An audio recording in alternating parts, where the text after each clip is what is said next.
कैसे हैं आप सब? आशा करते हैं अच्छे होंगे।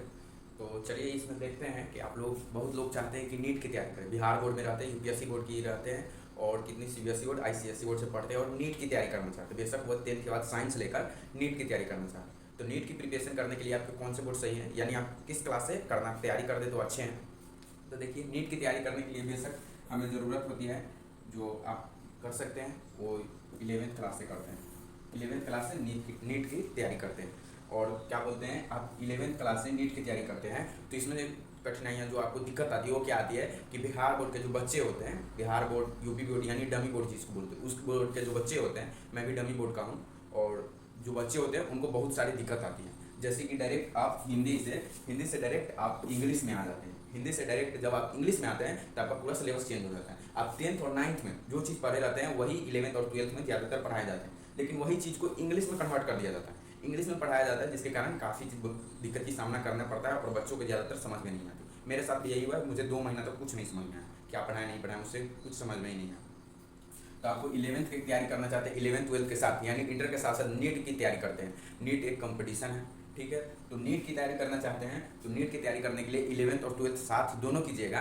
तो 11th और 12th में, इंटर में आपको ज़्यादातर कम मार्क्स आने के चांसेस रहते हैं, क्योंकि क्या होता है कि आप नीट में पढ़िएगा तो बायो जो होता है, बायो में आपको पूरा एक्सप्लेन करके नहीं बताया जाता, एकदम शॉर्ट फॉर्म में लिखाया जाएगा, फिंगर टिप्स जिसको बोलते हैं, शॉर्ट फॉर्म में दिया जाएगा एक लाइन में, यानी आपको विस्तृत रूप से नहीं देगा, आपको लघु रूप में दिया जाएगा, छोटा रूप में उसका बेसिक चीज़ लिखाया जाएगा, बोला जाएगा खुद से इसको बड़ा कीजिए। तो आप जब हिंदी से इंग्लिश में डायरेक्ट चेंज होइएगा तो आपको कन्वर्ट करने में थोड़ी दिक्कत होती है।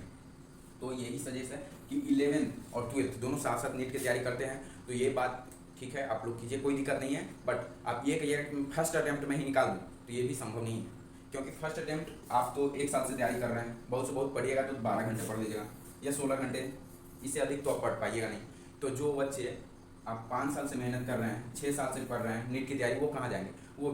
वो भी इसी में लगे रहते हैं। तो जिस हिसाब से बोर्ड की मार्किंग है, जो निगेटिव मार्किंग है, निगेटिव मार्किंग हर एक प्रश्न के लिए आपको 4 नंबर मिलते हैं, हर एक प्रश्न पे आपको 4 नंबर मिलेंगे। जो एक प्रश्न, एक क्वेश्चन होगा उसके लिए आपको एक क्वेश्चन पर 4 नंबर मिलेंगे, और एक मिस्टेक यानी एक गलती पर आपको क्या बोल देते हैं, 4 गलती पर 1 नंबर कटेंगे, यानी आपको सही में से 1 घटा दिया जाएगा एक गलती पर, ठीक है, सही में से 1 घटा दिया जाएगा, यानी आपने एक क्वेश्चन गलत कर दिया और 4 आपका सही है, तो इसमें से 1 माइनस हो जाएगा, कितना हो जाएगा, 3 नंबर हो जाएगा। यानी इस तरह से निगेटिव मार्किंग उसमें रहता है। तो ज़्यादातर बच्चे ये मतलब जो फर्स्ट अटैम्प्ट होते हैं, फर्स्ट अटैम्प्ट नहीं निकाल होते। टॉपर लोग, बहुत लोग बोलते हैं जो फर्स्ट अटैम्प्ट मेरा फर्स्ट अटैम्प्ट है, फर्स्ट अटैम्प्ट होता नहीं। उनका उम्र देखिएगा तो 20 वर्ष रहता है, कितने का 22 वर्ष रहता है। तो जो आपने जो मैट्रिक होता है यानी 11th 12th कम होता है, 11th 12th बहुत से बच्चे 16 to 18 में कर लेते हैं, 16 to 18 में, बहुत से बहुत 70 to 90 में कर लेते हैं, 70 to 90 में कर लेते हैं, 90 में। तो ये आप 19 के बाद जो 1 साल 2 साल का गैप बचता है, तो ये कहाँ चला जाता है, ये तो उसी में लगता है। तो फिर जो बच्चे बोलते हैं मेरा फर्स्ट अटैम्प्ट था, फर्स्ट अटैम्प्ट में किसी का जल्दी नहीं निकलता है, क्योंकि उसमें बहुत सारे बच्चे की भीड़ रहती है। आप 1 साल से तैयारी करते हो, उसमें कितने बच्चे हैं जो 5-5 साल 6-6 साल से लगे हुए हैं। आप नीट के एक्सपीरियंस को देखेंगे तो जो कितने होते हैं कि खुद बूढ़े हो चुके हैं, जिनके दाढ़ी मूंछ पकने लगते हैं, ठीक है। तो ये सब होती है। तो आप जब भी क्या बोलते हैं नीट की तैयारी करने की सोच रहे हैं या किसी को करवाने की सोच रहे हैं, तो आप कोशिश यही करें कि क्या बोलते हैं, कोशिश आप यही रखें कि ज़्यादातर को सीबीएसई या आईसीएसई बोर्ड में पढ़ाएं। अगर वो लड़का 6 या 7th में है, 6, 7, 8 में है, 8 क्लास में तक है वो, 8 में, तो आप ज़्यादातर कोशिश यही करें कि उसको सीबीएसई बोर्ड या आईसीएसई बोर्ड से पढ़ाया जाए। अगर आप 10th के बाद यानी 11th 12th के साथ, 11th और 12th के साथ नीट की तैयारी करना चाहते हैं, तो मैं यही सजेस्ट करूँगा कि ज़्यादातर आप 11th 12th के साथ ना करके किसी अच्छे कोचिंग पर पकड़िए, जो कि नीट के बेसिस से आपको थोड़ा कम डाउन पेमेंट पर तैयारी कराया जाए नीट के बेसिस में, ठीक है। तो आप 11th 12th करने के बाद, जिससे आपको ज़्यादातर इंग्लिश की समझ में आने लगेगी डायरेक्ट, क्योंकि सिलेबस चेंज होता है। डायरेक्ट आप हिंदी से इंग्लिश में आइएगा तो बिहार बोर्ड बच्चे इंग्लिश पर फोकस करते नहीं, क्योंकि उनका 10th में नंबर लाना रहता है, रिजल्ट देना रहता है। तो ज़्यादातर मैथ, साइंस यानी हिंदी पर, सभी हिंदी में रहता है, तो हिंदी पर फोकस करता हूँ, साइंस पे। तो 11th 12th आप कोशिश यही करें कि मैं अलग से करूँ। उसके बाद फिर यानी 12th करने के बाद आप नीट की तैयारी करें। इसका मतलब ये नहीं कि 11th 12th में आप नीट की तैयारी साफ नहीं करें। 11th 12th में आप नीट की तैयारी करें, एक क्वेश्चन बैंक खरीद लें नीट की तैयारी के लिए, क्वेश्चन बैंक होगी जो पिछले साल के क्वेश्चन जिसमें दिए रहे हैं, और वो क्वेश्चन आप याद करें। और बायो जरूर पढ़िएगा। क्वेश्चन होता क्या है कि नीट की तैयारी में आपको फिजिक्स से 180 क्वेश्चन आते हैं, और वे 180 नंबर के रहते हैं। केमिस्ट्री 180 नंबर के रहते हैं। उसके बाद क्या बोलते हैं, बायो, और ये अकेला सब्जेक्ट बायो 360 नंबर का रहता है, बायो अकेला 360 नंबर का रहता है। तो यही दिक्कत होती है बायो में सबसे ज़्यादा। इंग्लिश जब आप 10th से डायरेक्ट इंटर में आए यानी 11th में आए तो आपको ज़्यादा दिक्कत होगी, वो होगी बायो में। बायो में बहुत ज़्यादा दिक्कत होगी, फिजिक्स में उतनी दिक्कत नहीं होगी, केमिस्ट्री में भी उतनी दिक्कत नहीं होगी ठीक ठाक, लेकिन बायो में बहुत ज़्यादा दिक्कत होगी। लेकिन नीट में पूरा खेल इसी का रहता है, बायो का ही रहता है। बायो में ही आपको नंबर मिलता है। बायो में आप अधिकांश करके देखेंगे तो बच्चों को बायो में 360 नंबर अकेला है। इसका 360 नंबर क्या है, अकेला है।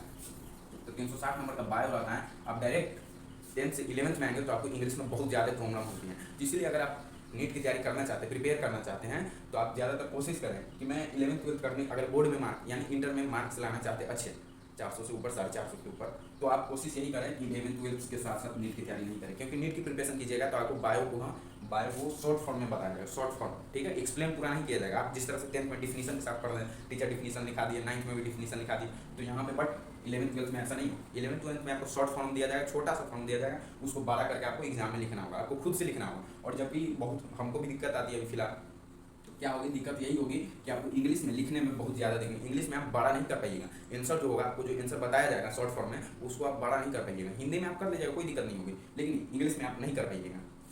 तो ये दिक्कत होती है। अगर आप 8 क्लास के बच्चे हैं और ये वीडियो देख रहे हैं तो आप कोशिश यही करें कि सीबीएसई बोर्ड से तैयारी करें। 9th में और 10th सीबीएसई बोर्ड से पढ़िए। सीबीएसई बोर्ड से पढ़ने का फायदा यही होगा कि आपकी इंग्लिश थोड़ी मजबूत हो जाएगी, यानी जो सिलेबस 9th 10th में रहती है वही 11th 12th में भी रहती है, खास करके, ठीक है, ज़्यादातर चीज़ें मैच करती है उससे, उसी चीज़ को विस्तृत में यानी विस्तार में बताया जाता है। तो आप 8 क्लास के लड़के हैं तो यही कोशिश करें कि 9th और 10th सीबीएसई बोर्ड से पढ़ें, और जितना और या आईसीएसई बोर्ड से यानी इंग्लिश बोर्ड से पढ़ें। सीबीएसई और आईसीएसई दोनों में इंग्लिश में आपको सब चीज़ पढ़ाया जाता है। तो आप ये कोशिश करें 9th और 10th में इंग्लिश बोर्ड से पढ़ें, और सीबीएसई बोर्ड से पढ़िएगा तो आपको 11th 12th के साथ साथ 11th 12th में नीट की 11th 12th के साथ साथ नीट की भी तैयारी कर सकते, उतनी खास दिक्कत नहीं आएगी। अगर बिहार बोर्ड यानी डमी बोर्ड के हैं तो आपको 11th 12th में बहुत ज़्यादा दिक्कत आएगी। अगर आप नीट की तैयारी के लिए साइंस लिए हैं तो, या आईएएस के लिए तैयारी के लिए साइंस लेना पड़ता है, मैथ लेना पड़ता है, तो आप उसके लिए भी लिए हैं तो बहुत दिक्कत होती है। तो इस चीज़ को आप ध्यान में रखिएगा, ठीक है। तो नीट में आप कितने लोग सोचते हैं, अभी फिलहाल हिंदी के बारे में मुझे खास जानकारी नहीं, हिंदी में भी शायद आप नीट की प्रिपरेशन कराते हैं सब लोग। तो नीट में जितने लिए इंग्लिश के जो स्टूडेंट होंगे, इंग्लिश के जितने सीट इनके लिए होंगे उतने सीट हिंदी के स्टूडेंट के लिए नहीं होते हैं, क्योंकि हिंदी के स्टूडेंट बहुत ज़्यादा होते हैं और इंग्लिश के स्टूडेंट कम होते हैं। अगर इंग्लिश से आप पढ़ते हैं यानी इंग्लिश साइंस से इंग्लिश लेते हैं तो आपकी इसमें 5 सीट खाली है, तो आप हिंदी से साइंस कीजिएगा तो इसमें मात्र 2 सीट या 1 सीट खाली है आपके लिए। इसमें कितने बच रहे हैं, 5 सीट, इसमें 1 सीट। तो इसीलिए आप कोशिश करें इंग्लिश में पढ़ें, और इंग्लिश में पढ़ने के लिए 8 से ही आप कोशिश करें इंग्लिश पढ़ें, यानी सीबीएसई बोर्ड या आईसीएसई बोर्ड ले। अगर 10th 11th 12th के साथ करना चाहते हैं तो आप कोशिश यही करें कि मैं 11th 12th के बाद यानी 11th 12th के बाद क्या करूँ, नीट की तैयारी करूँ, और साथ में इसकी प्रिपरेशन, नीट की प्रिपरेशन करते चलें, लेकिन पूरा फोकस नीट पे नहीं रहना चाहिए आपका। और क्योंकि अगर पूरा फोकस नीट पे दीजिएगा तो आपको 11th 12th में कुछ खास नंबर आने की चांसेस नहीं रहती हैं, नंबर कम आ जाती है, इस समय उतनी भी कम नहीं आती। साइंस लेने का मतलब होता है बच्चों का 350 पार जाना, 350 पार नहीं बच्चों को बिहार बोर्ड में जाते हैं, वही कुछ ज़्यादा करके साइंस लेते हैं। तो यहाँ पे आप जितने यहाँ पे लाए हैं मतलब आते इतने ही, ऐसा नहीं कि कम आता है, ठीक है। ज़्यादातर बच्चे आप देखिएगा साइंस में तो इंग्लिश में ही लिखते हैं, लेकिन आपको दिक्कत होगी, बहुत ज़्यादा दिक्कत पड़ती है इसमें आने के बाद। तो इसलिए कोशिश आप करें कि इसमें कुछ मतलब अपनी ओर से जोड़ दिया जाए। और 10th में है तो 10th में आप कोशिश करें कि इंग्लिश भी पढ़ाई कर ले, यानी 2 महीना जो लास्ट का बचता है या फर्स्ट का, उसमें इंग्लिश कोशिश करें पढ़ाई करने के लिए, जिससे आपकी नीट की प्रिपरेशन में थोड़ी सहायता मिलेगी, ठीक है। चलिए मिलते हैं नेक्स्ट वीडियो में। अगर नीट के लिए कोई भी आपको क्वेश्चन तो आप लोग पूछ सकते हैं कमेंट बॉक्स में, उसमें अलग से एक वीडियो बना दीजिए।